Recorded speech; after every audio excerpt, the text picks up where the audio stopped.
5월 16일 수요일 윈TV 뉴스 업데이트입니다. 신종 코로나 바이러스 감염증이 중국 우한의 연구소에서 시작됐다고 폭로한 홍콩 출신 박사가 이를 뒷받침하는 논문까지 공개했습니다. 옐리멍 박사와 연구진은 14일 개방형 정보 사이트에 자연 진화보다 실험실에서 정교한 조작으로 만들어진 것으로 보이는 코로나 바이러스의 특이한 성질 그리고 묘사되는 합성 방법이란 제목의 논문을 기재했습니다. 옌 박사는 지난 11일 영국 ITV 방송이 진행하는 토크쇼 루즈 위민 화상 인터뷰에서 코로나가 중국 우한의 연구소에서 나왔으며 이를 주장하는 과학적 근거를 조만간 공개하겠다고 말한 바 있습니다. 그리고 옌 박사는 이번 논문을 통해 인위적으로 제작됐다는 3가지 근거를 제시했습니다. 첫 번째, 코로나 바이러스의 유전자 지놈 서열이 중국 제3군의대학의 군사연구소와 난징사령부 의학연구소에서 발견된 박쥐 코로나 바이러스와 유사하다는 것입니다. 두 번째는 코로나 바이러스의 스파이크 단백질에서 인체 세포의 수용체와 결합하는 역할을 하는 부위가 2003년 유행한 사스 바이러스와 닮았다는 점입니다. 스파이크 단백질이란 바이러스 표면에 돌기처럼 튀어나온 단백질로 코로나 바이러스는 이 스파이크 단백질을 통해 인체 세포의 수용체와 결합합니다. 세 번째, 코로나 바이러스에는 퓨린 분절 부위라는 상대 세포에 대한 친화력과 감염력을 높여주는 부분이 있는데 이 부분에서 인위적으로 삽입 가능한 희귀 유전자 코드가 발견됐다는 점을 근거로 제시했습니다. 특히 기원이 같은 박쥐 바이러스의 수용체 결합 부위가 다르고 사스와 유사하다는 점은 2008년 중국 우한 연구소의 스정리 박사가 사스 바이러스의 수용체 결합 부위를 박쥐 바이러스와 교체했었고 이번 코로나 바이러스도 같은 방식으로 교체한 것이라며 이와 연관이 있다고 설명했습니다. 논문에는 코로나 바이러스를 만드는 방법도 제시됐습니다. 먼저 사스의 세포 결합 부위를 만드는 유전자를 박쥐 코로나 바이러스에 삽입합니다. 이때 세포 친화력과 감염력을 높이는 퓨린 분절 부위를 넣습니다. 이어 유전자를 게시하는 부위를 준비 후 효모를 이용해 둘을 합성하고 결과물을 바이러스에 주입합니다. 이 과정은 총 4단계로 구성되어 있고 총 6개월이면 바이러스 제작이 가능합니다. 연방정부는 16일 발표에서 코로나 백신이 개발돼 비상 사용이 승인되거나 또는 완전 승인이 된다면 단 하루 만에 무료로 코로나 백신을 배포하기 위한 광범위한 계획을 발표했습니다. 질병통제예방센터 CDC가 개발 중인 플레이북 계획은 다양한 커뮤니티 그룹의 지도자로 구성된 백신계획위원회를 만들어 올 가을부터 제한된 양의 백신 접종을 준비해서 승인과 동시에 백신을 배포 접종할 수 있도록 준비할 것을 권고했습니다.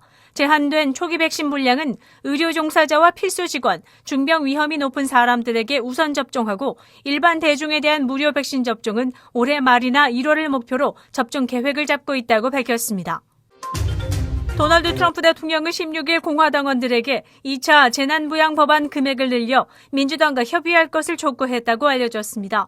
트럼프 대통령의 백악관 참모장인 마크 메도우즈는 지난 70일 동안보다 앞으로의 72시간 동안의 거래 가능성이 더 높을 것이라고 협상 가능성을 낙관했습니다. 이 발언은 15일 민주당 주도의 하원 간부회에서 1조 5천억 달러의 부양안을 발표한 뒤 이루어졌으며 백악관은 민주당과의 협상에 적극적인 태도를 보인 것으로 알려졌습니다. 미국 질병통제예방센터장인 로버트 레드필드 박사는 16일 청문회에서 의원들에게 안면 마스크는 가장 강력한 공중보건 도구이며 앞으로 개발될 백신보다 더 나은 보호를 제공한다고 언급했습니다. I might even go so far as to say that this face mask is more guaranteed to protect me against COVID than when I take a COVID vaccine because the immunogenicity may be 70%. And if I don't get an immune response, the vaccine is not going to protect me. This face mask will. 레드필드 박사는 노동보건 및 복지교육 관련 기관에 대한 상원 소위원회에서의 발언에서 올해 말서부터 제한된 수량으로 제공될 가능성이 있는 코로나 바이러스 백신의 면역 성능은 약 70%라고 언급했습니다.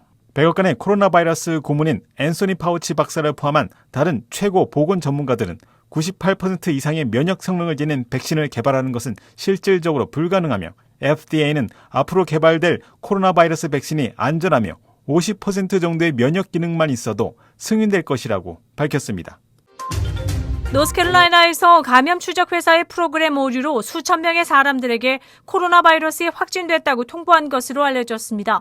보건국에 의하면 6,700명에게 문자 메시지로 500명에게 이메일로 오류로 확진됐다고 통보한 것으로 알려졌습니다.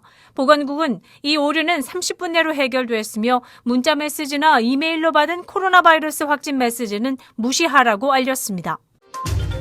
뉴멕시코의 야생동물 전문가들은 이 지역의 새들 수십만 마리가 죽어가고 있다고 말했습니다. 뉴멕시코 주립대학의 어리 및 야생동물 보존 생태학과 교수인 마사 데드먼드 교수는 언론과의 인터뷰에서 이것은 전례가 없는 숫자이며 뉴멕시코 전역에서 대량으로 죽은 새들이 보고되고 있다고 언급했습니다. 이 지역에서 촬영된 한 동영상에는 하이킹 도중 발견한 바닥에 죽어있는 수십 마리의 새 무리가 촬영되어 있습니다. 데드먼드 교수는 근본적인 이유는 아직 알 수 없으나 서부 지역의 산불로 인한 폐 손상이나 지난주 뉴멕시코를 강타한 할랭 전선 또는 최근의 가뭄이 원인일 수 있다고 알렸습니다. 9월 16일 수요일 코로나19 현황입니다. 미 전 지역 누적 확진 680만 5,335명, 신규 확진 17,188명, 누적 사망자 수는 20만 명을 넘어 20만 861명을 가리켰으며 신규 사망자 수는 663명, 지금까지 완치된 사람은 408만 9,513명입니다. 일리노이주 누적 확진 26만 6,151명, 신규 확진 1,941명, 누적 사망 8,367명이며 하루 새 신규 사망자 수는 35명을 가리켰습니다. 지난 24시간 동안 52,311명이 코로나19 테스트를 받았으며 코로나19 환자의 회복률은 96%에 달합니다. 지난 9일부터 15일까지의 양성 판정률은 3.7%를 나타냈습니다. 다음은 각 주의 신규 확진과 신규 사망입니다. 주별 현황과 쿡카운티 주요 한인 거주지 확진자 안내는 시카고토털닷컴을 통해 다시 볼 수 있습니다. 윈TV 24.5와 MCTV 24.6 방송은 공중파 채널을 통해 시청하실 수 있습니다. 코로나19 비상시국 뉴스24에서는 여러분의 제보를 기다립니다. 제보 전화는 224-283-8200번입니다.